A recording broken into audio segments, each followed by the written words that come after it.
Hello, everybody, and welcome to another edition of 5 Facts. Today we're talking about Drag Me to Hell. This 2009 film from director Sam Raimi is about a gypsy curse that takes over the life of a young woman. Despite its PG-13 rating, the movie happens to pack a lot of violence and some decent scares in here.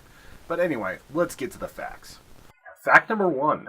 There are many people that think that this film is actually about a psychotic break, not a curse.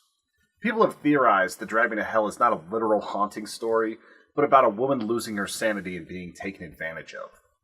In this iteration, people believe that the stress of Christine's job, her home life, with the mother-in-law not liking her and trying to get promoted is stressing her beyond belief.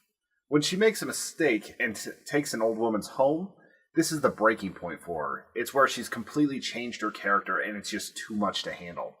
Her ambition and guilt lead to her breaking down, and when the old woman dies, it only gets worse. In most interpretations, the attack that happens in the garage is still real. Everything up until that point kind of is where things stay cohesive, and after that is where it goes bad. Ramjas and Sandina are shysters taking advantage of a woman plagued by guilt, and the nosebleed that sprayed so very much was actually just her interpretation of events that happened. It kind of shows a little bit of psychosis happening there. For them, the ending is just basically her getting run over by the train, maybe having the delusions because she knows she's going to die right there about being dragged to hell.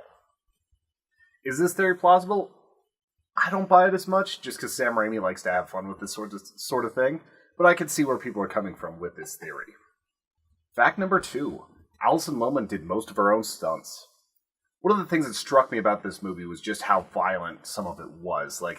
It's definitely a Sam Raimi trait to have this kind of squicky violence, like people getting stapled, eyes getting poked, all sorts of nasty things that you just kind of cringe at. And this movie definitely had a lot of those, as well as a lot of big physical things. She talked about how in the garage scene that they were really going at it. They didn't want any fake acting here, so there are times where she's actually being choked, where her hair is getting pulled, where she's getting hit, and she just had to roll with it and just get right up in there and let it happen. It takes a lot of effort as an actor and actress to be able to do this sort of thing, especially for a horror movie.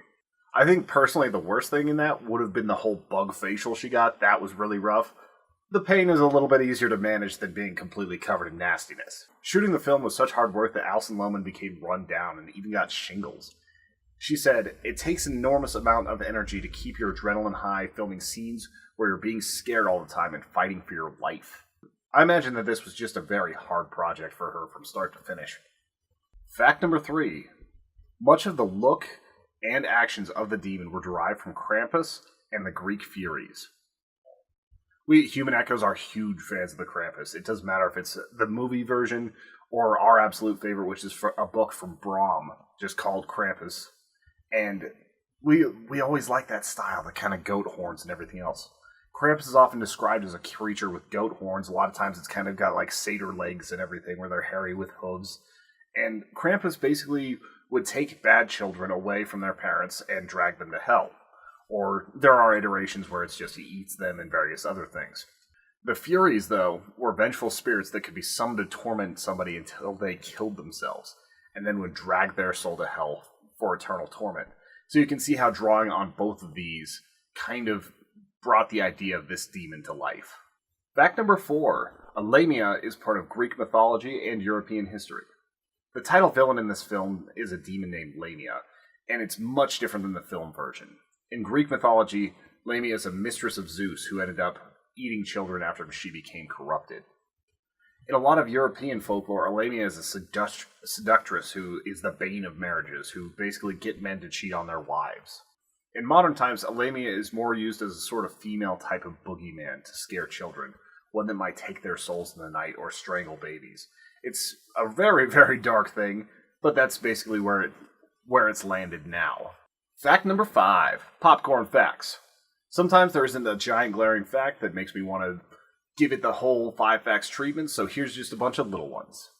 The yellow Delta 88 is the same car used in the Evil Dead films. I wasn't 100% sure on this whenever I first saw it, but I was like, that looks like Ash's car.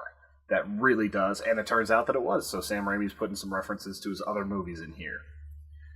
The maggots barfed all over Christine were actually made of pasta. I talked a little bit earlier about how that would have been one of the grossest scenes. They still made it look entirely awful, even if it did taste like noodle. Shooting a fight scene in a car is hard. The crew built a car without a front or back, a removable roof, all the doors came off easily, windows could pop out, and they basically made a puzzle car, one that they could easily piece back together so that they could get the right shots. The script for this is actually pretty old. They wrote this directly after The Evil Dead, but because of a few other projects getting in the way, mostly Spider-Man, which kept Sam Raimi occupied for about a decade, he wasn't able to put this out until 2009. Sam Raimi has always walked a fine line between horror and comedy. Many people don't know how to handle Evil Dead's mix of silliness and outright horror. Most people are fans, but there are a few people where it's just kind of disengaging and breaking. His fingerprints are all over Drag Me to Hell. It's a movie where I was smiling just as much as I was recoiling from something gross or terrible. I love a director that can ride the line so well. None would ever call this a full-on comedy, but its black humor turns a standard curse movie into something that shines. It's also admirable the commitment the film had to practical effects in an overpowering CGI era. Everybody remembers the mid-90s where it was just like everything's green screen, everything. And this movie has a few moments of bad CGI, but for the most part, they tried to keep everything practical and in camera. And anytime that happens, it just makes for a better horror movie. There's not much else to say about this one. Thank you all for watching. Please let me know in the comments what you thought of this movie. And also, if you buy into fact number 1, that it might not have been a literal showing, it might have been her psychotic break. Also, please let me know what other movies you'd like to see get the 5 facts treatment. Always looking for good suggestions. Anything that's in the horror genre, is a little bit weird, is a little bit dark, can fit in here. And I will see you guys in 2 weeks with another edition of 5 Facts.